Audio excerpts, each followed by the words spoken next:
এই মুহূর্তের যে সব থেকে বড় খবরের দিকে নজর রাখছি, ইডির হানা। আজ সকাল থেকে কিন্তু ইডির হানা রাজ্যের একাধিক স্থানে, তবে যার নাম সব থেকে উল্লেখযোগ্য ভাবে উঠে এসেছে তা হচ্ছে খয়েরপুর স্থিত বাম নেতা পবিত্র করের বাড়িতে ইডির হানা। অন্যদিকে জানা গেছে ওএনজিসির কাঞ্চনপল্লীতে পরিতোষ ভৌমিকের বাড়িতে হানা দিল ইডি। ক্যাম্পের বাজারে সৌরভ বণিকের বাড়িতে তল্লাশি চালিয়েছে ইডি। নলছড়ের হরাদন বৈদ্যের বাড়িতে ইডির তল্লাশি। ব্যাংক কর্মী, ওএনজিসি কর্মী এবং বাম নেতা পবিত্র করের বাড়িতে কিন্তু ইডির হানা। আমরা আজ থেকে ঠিক 6 মাস আগে দেখেছিলাম রাজধানী আগরতলায় চারটি জায়গায় ইডি হানা দিয়েছিল এবং 6 মাস পর আবারও কিন্তু রাজ্যের বেশ কয়েকটি জায়গায় ইডির হানা। তবে এই মুহূর্তে কি আপডেট রয়েছে বিস্তারিত জানবো। টেলিফোন লাইনে যুক্ত হয়ে গেছে বার্তা সম্পাদক দেবব্রত চক্রবর্তী। দেবব্রত, কি আপডেট রয়েছে?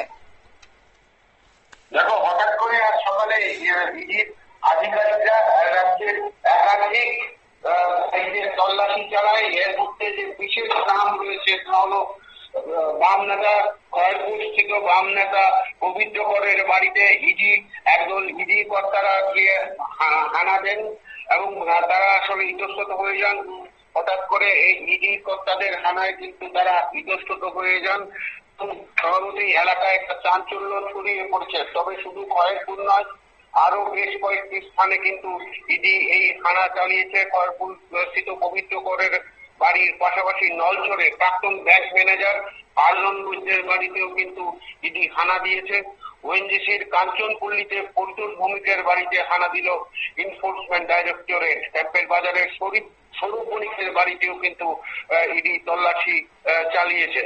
তবে শেষ পর্যন্ত যে খবর আমরা পেয়েছি, সম্ভবত তোমার আয়ের তুলনায় অধিক সম্পত্তি থাকার বিষয়ে এ ধরনের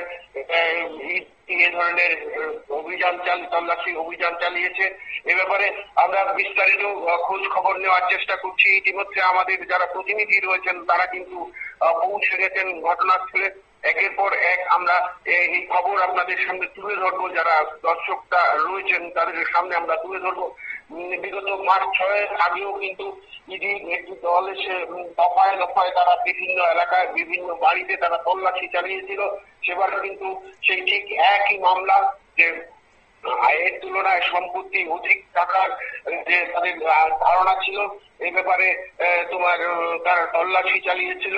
এবং আজকেও কিন্তু বিশ্বস্ত সূত্রে যে খবর পাওয়া গেছে, ইডি কিন্তু এই বিশেষ করে এই আর্থিক বিষয়ে কিন্তু ইডি তল্লাশি করে থাকে এবং সে ব্যাপারে ইডি আজকে যে খবর পাওয়া গেছে তোমার একদমই দেবব্রত, তোমার সাথে আমি আবারও পরে যোগাযোগ করবো। তুমি বিস্তারিত এই বিষয়টার সম্পর্কে আরো ডিটেলস নাও, আমি পরে তোমার সাথে যোগাযোগ করছি। ইতিমধ্যেই কিন্তু দেখা গেছে যে রাজ্যের একাধিক স্থানে ইডির হানা চলছে। ইডির হানায় কিন্তু বেশ কিছু বিষয় সামনে উঠে এসেছে, তবে এখনই সবটা খোলাসা করা সম্ভব নয়। তবে যে জানা গেছে যে আয়ের তুলনায় অধিক সম্পত্তি থাকার ফলেই কিন্তু ইডির হানা। শহর এবং শহরতলিতে ইডির হানা, শুধুমাত্র শহরতলি নয়, আরো বেশ কয়েকটি জায়গাতে ইডির হানা চলে। তবে খয়েরপুর স্থিত বাম নেতা পবিত্র করের বাড়িতে ইডির হানা, কাঞ্চনপল্লী স্থিত পরিতোষ ভৌমিকের বাড়িতে ইডির হানা, ক্যাম্পের বাজারে স্বরূপ বণিকের বাড়িতে ইডির হানা, নলছড়ের হরাদন বৈদ্যের বাড়িতে চলছে তল্লাশি, যে খবর এখনো পর্যন্ত পাওয়া গেছে। তবে এই ইডির হানাকে নিয়ে এবং যে পরপর ইডির হানা চলছে রাজ্য জুড়ে, তাতে আবারও কিন্তু বাম নেতা পবিত্র করের বাড়িতে আজ সকালে ইডির আধিকারিকরা উপস্থিত হয় এবং সকাল ঠিক 5টা থেকে কিন্তু ইডির আধিকারিকরা তৎপর হয়ে পড়েন। তারা তাদের গাড়ি নিয়ে নিরাপত্তা সবকিছু ব্যবস্থা করার পর কিন্তু বিভিন্ন জায়গায় তারা যান, অর্থাৎ যাদের নাম ইতিমধ্যে ইডির তালিকায় রয়েছে প্রত্যেকের বাড়িতেই যান এবং সেখানে গিয়ে কিন্তু ব্যাংকের ডিটেলস থেকে শুরু করে বেশ কিছু বিষয় তারা খতিয়ে দেখেন। তবে ইডি যার মূল কাজ হচ্ছে যে সম্পত্তি আয় কতটা রয়েছে, অর্থাৎ টাকা পয়সার সবটা বিষয় বিষয় কিন্তু দেখে থাকেন এই ইডি অর্থাৎ কেন্দ্রীয় এই গোয়েন্দা দফতর। আর কেন্দ্রীয় গোয়েন্দা দফতরের এই হানায় কিন্তু আজ সাত সকালেই রীতিমতো চাঞ্চল্য ছড়িয়ে পড়ে যে বাম নেতাকে প্রায় গোটা রাজ্য চেনে। খয়েরপুরের যিনি বিধায়ক ছিলেন পবিত্র কর, ওনার বাড়িতেও কিন্তু আজ সকালে ইডির হানা। অন্যদিকে ব্যাংক কর্মী যিনি ব্যাংকে বহু বছর যাবত কাজ করছেন, সেই ব্যাংকের ম্যানেজার হারাধন বৈদ্যের বাড়িতে ইডির কিন্তু আবারও হানা। তবে কি ব্যাংকে প্রচুর টাকা লুট করেছেন তিনি? একাধিক প্রশ্ন কিন্তু উঠে এসেছে। তবে এই পুরো ঘটনায় এখনো পর্যন্ত কিন্তু বেশ কিছু আপডেট উঠে এসেছে। তবে বিকেলের মধ্যে আরো সবটা স্পষ্ট হয়ে যাবে। আমি আবারও টেলিফোন লাইনে এই মুহূর্তে যুক্ত হয়ে গেছে বার্তার সম্পাদক দেবব্রত চক্রবর্তী। দেবব্রত দা, কি আপডেট রয়েছে? দেবব্রত দা, শোনা যাচ্ছে? হ্যাঁ, শোনা যাচ্ছে। এই মুহূর্তে কি আপডেট পাচ্ছ? দেখো, বিশ্বস্ত সূত্রে যে খবর পাওয়া গেছে যে ইতিমধ্যে কিন্তু ইডি যারা সর্বভারতীয় ক্ষেত্রে যে কৃষক আন্দোলন চলছে, এই কৃষক আন্দোলনে বিশেষ করে বাইরে থেকে খালিস্তানিদের অর্থ এক্ষেত্রে তাদের কৃষক আন্দোলনের ক্ষেত্রে সরবরাহ করা হচ্ছে এবং সেই ক্ষেত্রে আগেই কিন্তু ইডি একটা ঘোষণা দিয়েছিল যে এই ধরনের কৃষক আন্দোলনের যেহেতু টাকা তোমার খালিস্তানিদের কাছ থেকে আসছে, সেই কার কার কাছে এই ধরনের টাকা গিয়ে পৌঁছচ্ছে সে ব্যাপারে একটা কিন্তু তোমার তল্লাশির একটা বা হানাদারির একটা কিন্তু খবর আগেই পাওয়া গিয়েছিল। এমন একটা কিন্তু খবর আমরা আগেই পেয়েছিলাম। সেই খবরের ভিত্তিতেই সম্ভবত আজকে ইডির এই হানা। কারণ এই রাজ্যের যিনি বাম নেতা পবিত্র করের বাড়িতেও কিন্তু খয়েরপুরস্থিত বাড়িতেও কিন্তু ইডি হানা দিয়েছে, তার বাড়িতে তল্লাশি চালিয়েছে এবং পবিত্র কর কিন্তু একজন কৃষক আন্দোলনের সাথে যুক্ত এ রাজ্যের একজন বিশিষ্ট বাম নেতৃত্ব এবং তিনিও তার ক্ষেত্রেও কিন্তু এই যে সন্দেহ যে তার কাছেও হয়তো এই টাকা পৌঁছেছে বলে বিশেষজ্ঞরা যারা তথ্যবিজ্ঞ মহল রয়েছেন তারা মনে করছেন। সম্ভবত সে কারণেই তার বাড়িতে এই ইডির হানা বলে যারা বিশেষজ্ঞ মহল তথ্যবিজ্ঞ মহল মনে করছেন। যে বিষয়টা এখন গুরুত্বপূর্ণ, হঠাৎ করে ইডি এই হানা যথেষ্ট তাৎপর্যপূর্ণ কিন্তু অঙ্কিতা, যেভাবে সকালবেলা ইডি কর্তারা উপস্থিত পবিত্র কর, কাঞ্চনপল্লীর পরিতোষ ভূমি, ক্যাম্পের বাজারের স্বরূপ বণিক, নলসরের হারাধন বৈদ্যের বাড়িতে এই তল্লাশি অভিযান চালিয়েছে। তারা বিষয়টি কিন্তু অত্যন্ত তাৎপর্যপূর্ণ এবং যেভাবে এই ইডির হানাদারি শুরু হয়ে গেল হঠাৎ করে, তাতে এলাকার সাধারণ মানুষ কিন্তু রীতিমতো হতচকিত হয়ে পড়েন এবং যাদের বাড়িতে এই হানাদারি চালানো হয়েছে তারাও কিন্তু হঠাৎ করে হতভম্ব, ঘুণাক্ষরেও কিন্তু কেউ আগে থেকে কিছু উপলব্ধি করতে পারেননি। হঠাৎ করে কিন্তু ইডির কর্তারা এই তল্লাশি অভিযান চালিয়েছেন। এতে বিশেষ করে যে একটা পরিবেশ তৈরি হয়েছে, বর্তমানে এই রাজ্যে বর্তমানে চলছে উৎসব পরিবেশ। এই অবস্থায় কিন্তু পরিবেশ পরিস্থিতিটা কার্যত পাল্টে গেল এবং ইডির এই হানাদারি কিন্তু বিশেষ করে যারা তথ্যবিজ্ঞ মহল রয়েছেন তারা কিন্তু বিষয়টিকে ভিন্ন চোখে দেখছেন। আবারও বলছি, একটা অংশের অনুমান বা অভিমত এই যে কৃষক আন্দোলনের, দেশের যে বর্তমান কৃষক আন্দোলন, সেই আন্দোলনের টাকা খালিস্তানিদের কাছ থেকে পৌঁছচ্ছে বলে কিন্তু একটা প্রচার রয়েছে, একটা গুঞ্জন রয়েছে। আর রাজ্যের বর্তমান যিনি বাম নেতৃত্ব কৃষক আন্দোলনের নেতা পবিত্র করের কাছেও সে ধরনের অর্থ পৌঁছেছে বলে একটা সন্দেহ সাধারণের মধ্যে রয়েছিল এবং ইডির কাছেও সম্ভবত সেই একটা তোমার একটা তথ্য পৌঁছেছে। সেই তথ্যের ভিত্তিতেই সম্ভবত ইডি এদিন এই হানাদারি পবিত্র করের বাড়িতে চালিয়েছে বলে যারা বিশেষজ্ঞ মহল তারা কিন্তু মনে করছেন। এবং কিছুদিন আগেও কিন্তু বেশ কয়েকটি অন্যান্য রাজ্যে এই ধরনের কৃষক নেতাদের বাড়িতে ইডি হানা চালিয়েছিল। এর ভিত্তিতে সেই ভিত্তিতে কিন্তু মনে করা হচ্ছে যে এই কৃষক আন্দোলন সংশ্লিষ্ট ব্যাপারে যে অর্থ খালিস্তানিদের কাছ থেকে আসছে বলে ইতিমধ্যে গুঞ্জন উঠেছে এবং বিশেষ সংবাদ সূত্রে যে খবর পাওয়া গেছে এর ভিত্তিতে এই সম্পূর্ণ এই হানাদারি চালিয়েছে বলে। একদমই ধন্যবাদ দেবব্রত দা, তুমি এই বিষয়টার দিকে নজর রাখো, আমি আবারও তোমার সাথে পরে যোগাযোগ করছি। অর্থাৎ যে এই মুহূর্তে তল্লাশি চলছে, সে তল্লাশি চলাকালীন আমরা কিন্তু বাম নেতা পবিত্র করের সাথে যোগাযোগ করি, কিন্তু তিনি এই বিষয়টা নিয়ে কোনো ধরনের প্রতিক্রিয়া দিতে চাইলেন না। তবে 6 মাস অন্তর রাজ্যে আবারও ইডির হানা। আমরা আরো বিস্তারিত সেই বিষয়ে জানবো। এই মুহূর্তে টেলিফোন লাইনে যুক্ত হয়ে গেছে প্রাক্তন পুলিশ কর্তা নন্দন সরকার। নন্দন বাবু, আজ নলছড়ের প্রাক্তন ব্যাংক ম্যানেজার থেকে শুরু করে রাজ্যের আরো একাধিক জায়গায় ইডির হানা, পবিত্রকরের পৈতৃক বাড়িতেও ইডির হানা চলছে। এতে 6 মাস অন্তর পুজোর প্রাক্কালে ইডির হানা, কি বলবেন? ধন্যবাদ ম্যাডাম। প্রথমে যেটা বলছি যে এনফোর্সমেন্ট ডিরেক্টরেটের কাজে হলো পিএমএল অ্যাক্টে কেস তদন্ত করা, প্রিভেনশন অফ মানি লন্ডারিং অ্যাক্টে।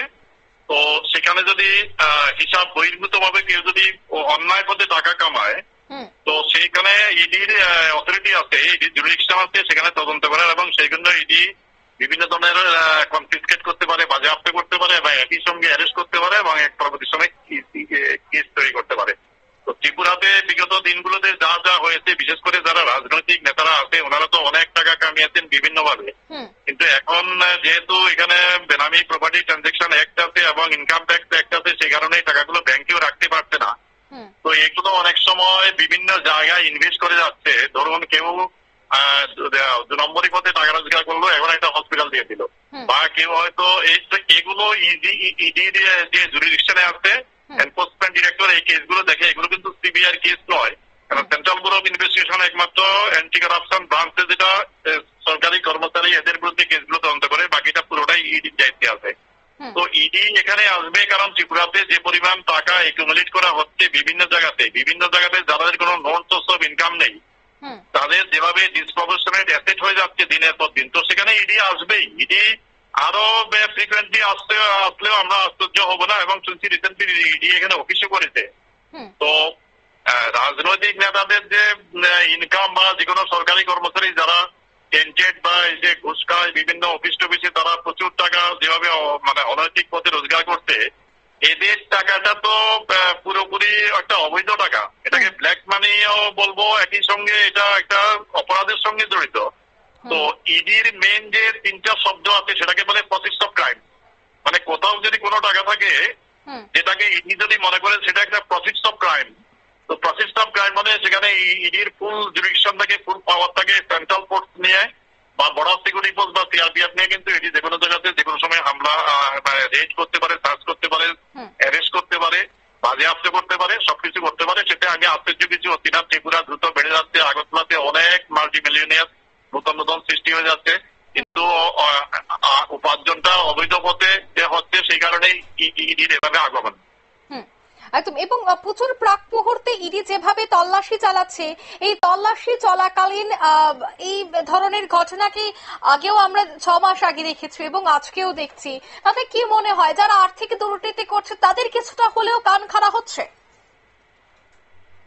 আসলে আইনের প্রতি মানুষের যে ভয় সেটা এখন আর নেই।